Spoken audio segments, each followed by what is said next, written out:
Okay, let's get the show on the road. Sorry, haven't been making a video for last 2 days. What happened is I was very near end-to-end chat integration with my KonaWare core messaging, and I thought, oh, just like one more hour, 10 lines of code, I'll be done. And it keeps slipping. Apparently, the scaffold I need to implement it has to be. It's turned out to be more important.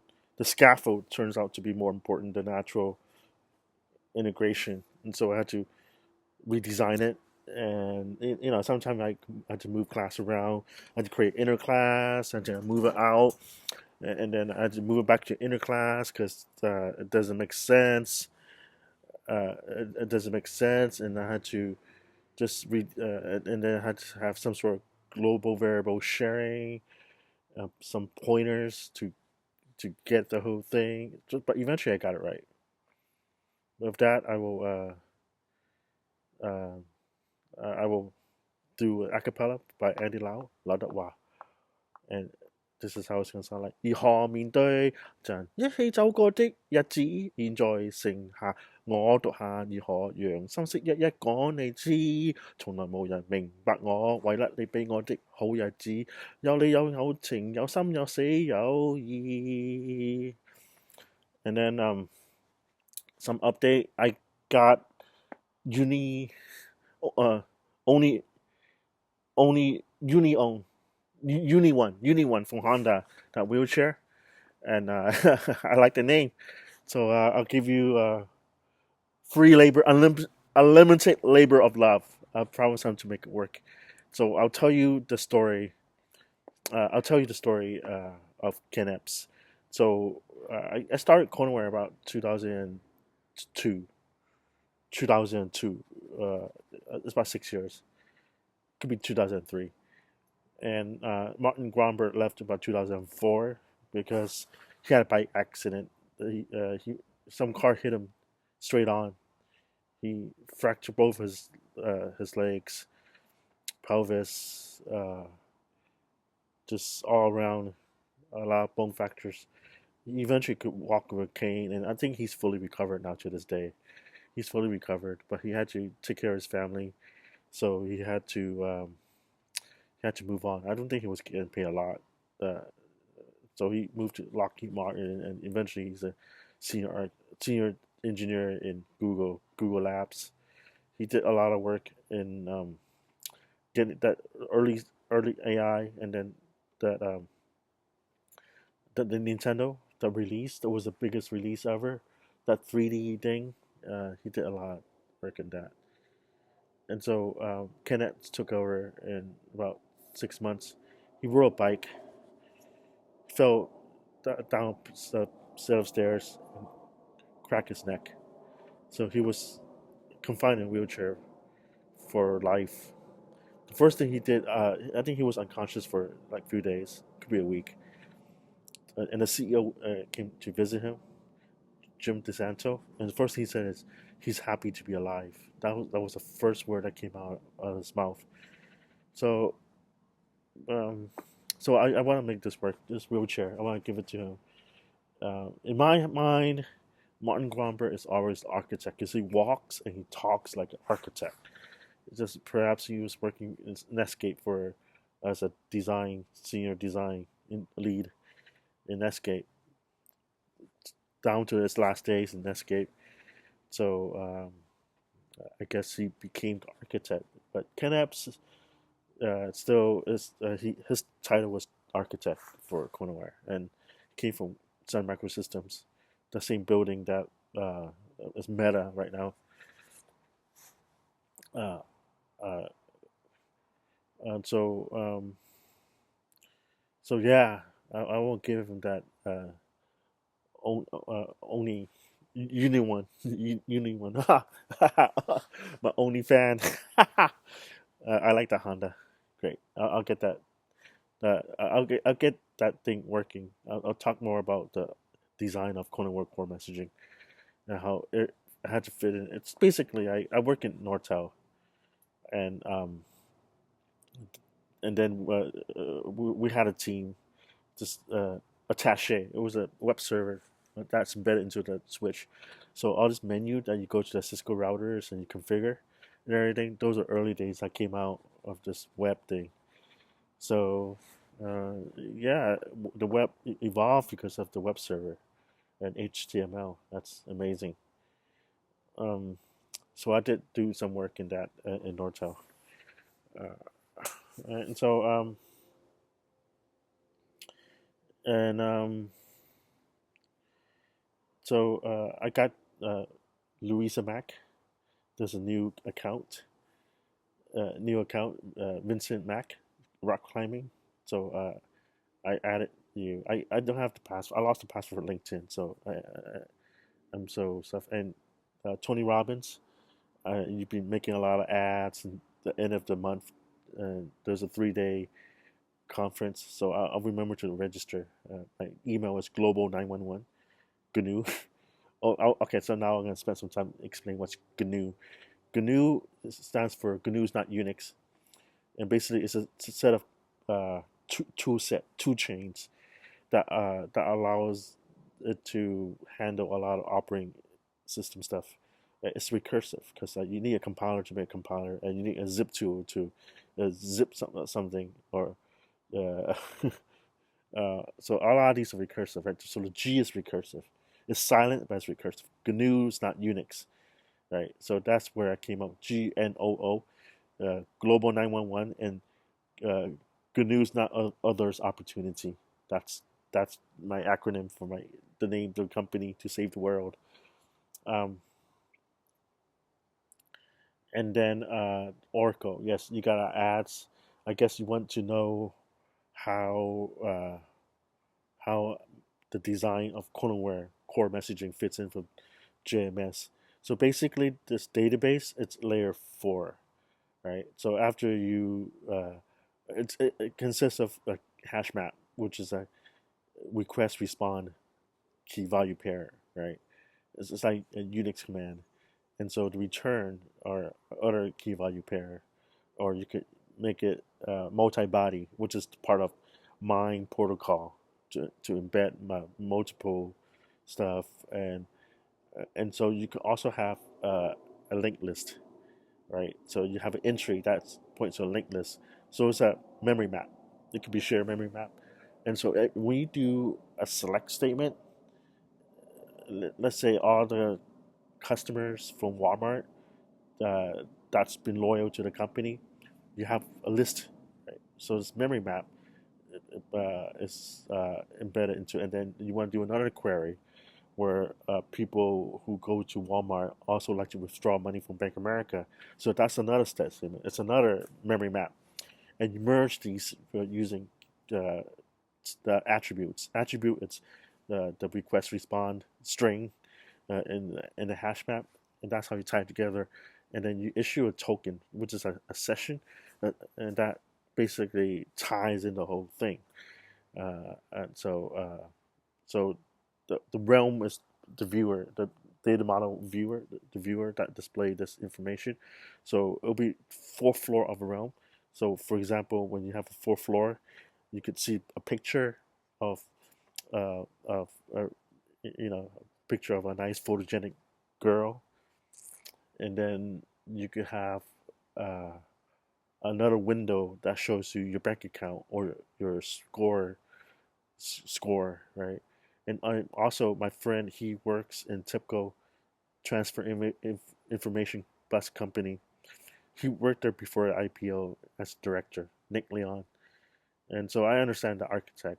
Basically, what that does is, yeah, it's an information bus. For example, when you go to airline and you look at all these tickets, all these airline tickets for the company, that information bus transferred that entire thing and also have infrastructure along with it. So with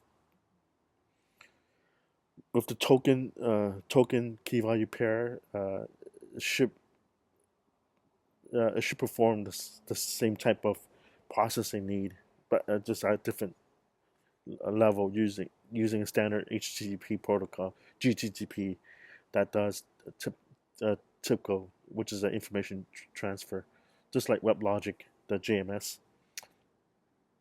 Okay, and then uh, so I want to explain why it took me that long. Basically, I have to redesign the whole concept of a state machine, because just even as recently as a month ago, I wrote a C# program to get all these tags to distribute it for X, and it was breaking because I don't have the scaffold, right? So I didn't have a lot of clarity into it, and it was just breaking it. So I need to create the scaffold, and so how that works is I have multiple output, which is a text area, and I move it into different levels, and so and how that works is um, I create a global container which contains all the instance of the variable, all the a variable, and you pass this, and you create state function. A state operator. It doesn't have any local information. The best it could have would be a JTextArea and stuff like that. The actual and of course have the, the data comes from the local. It's called local container, right? Which is an argument to these, and a function is not really a C function. Basically, it is exec with a num type, so you have to use a whole bunch if statement to figure out which num type of the function that you call. It does a table lookup, and then this local container is like a inverted tree. So you can share, like let's say you create KW message map, which is it's like a socket, right?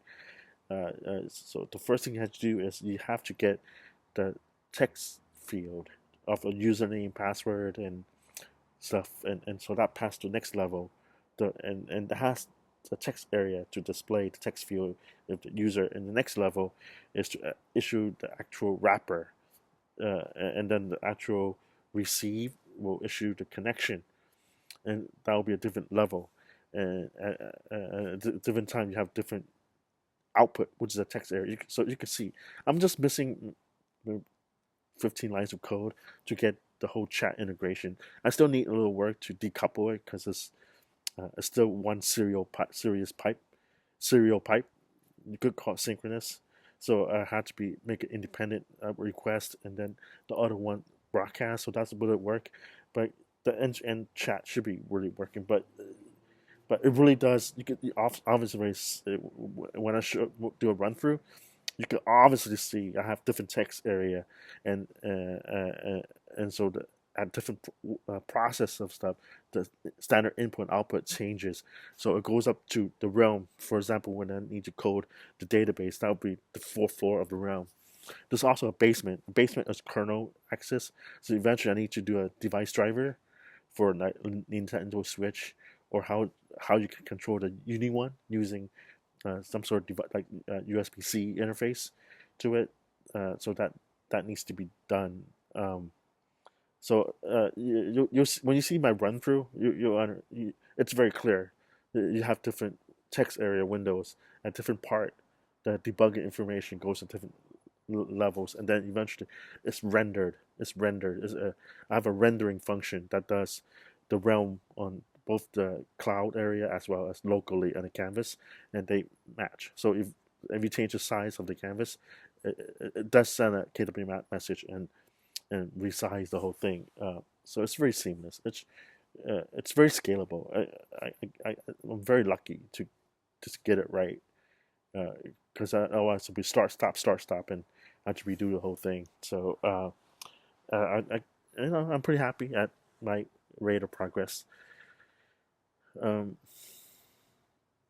so I want to talk about uh, my guitar. Okay, so yeah. Let me get my material. I'll talk about a chord. A chord is two or more notes, right? So five finger pattern would be tonic, ho ho, half ho, right? An octave would be if you talk about exclusive, it's seven notes, right? Tonic, ho ho, half ho ho ho. Eight notes is inclusive. Tonic, ho half ho ho ho half, right? So if you only take the five notes, it's five finger pattern, and so the lowest finger, the So there's a sense of direction in piano. Left is going down, right is going up. Right is going up. When you go up, you go higher tone, like higher pitch. Bass is on the left side, right? You play like you arpeggiate like dun dun dun dun dun dun dun. The melody is on the right side and the lower hand. So the lowest finger is the name of the key: tonic, ho ho half ho, and then there's names for different 5 finger patterns. And so if you break up into groups, it's easier to memorize, right? So you have CGE. No, sorry. CGF, right here. CGF would be the first group. It's all white, mostly white keys except the F, F, and stuff like that. And so that's group one. The group two is the right here. Group two is C minor, G minor, F minor. So it's the inverse. You could just take the C and take a minor. That's group two. Group three is D A E. Just remember D A E, right? The inverse is that, and so that's usually mostly white keys. The middle finger having the black key. So you count D, tonic, ho, ho, half. The middle finger is D, half, ho. A, same thing. The A and the E. E is tonic, ho, ho, half, ho. There's two more. There's two black keys, but the middle finger is the black key, right? And so inverse it. The middle finger is the white key.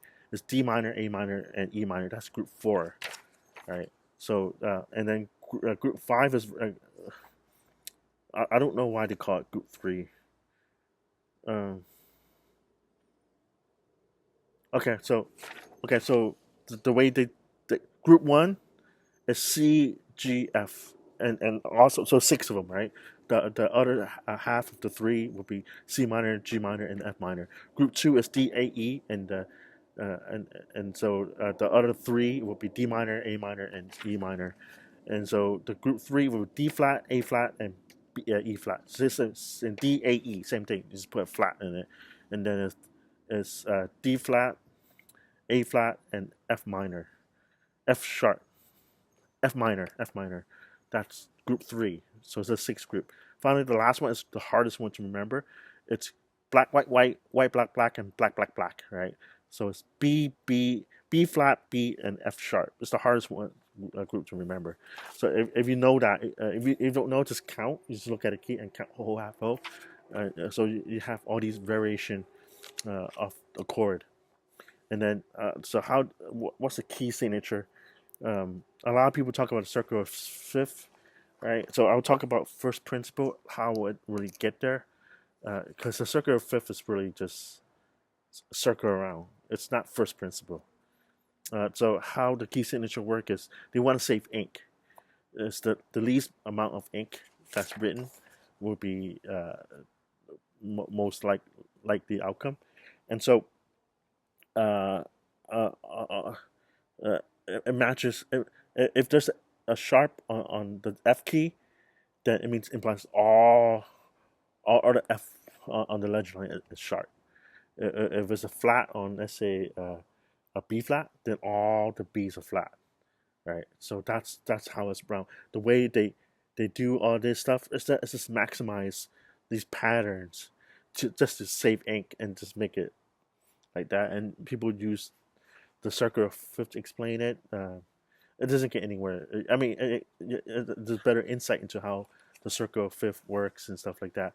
But the most important, if it's in order to look at its key signature and figure out the key, if the sharp to the last to the right is the last, to the right is the last. So a sharp is half a step higher, right? So if F sharp, then it's key of G, right? And so if the flat is the second flat, is a second to the right. That's the flat key.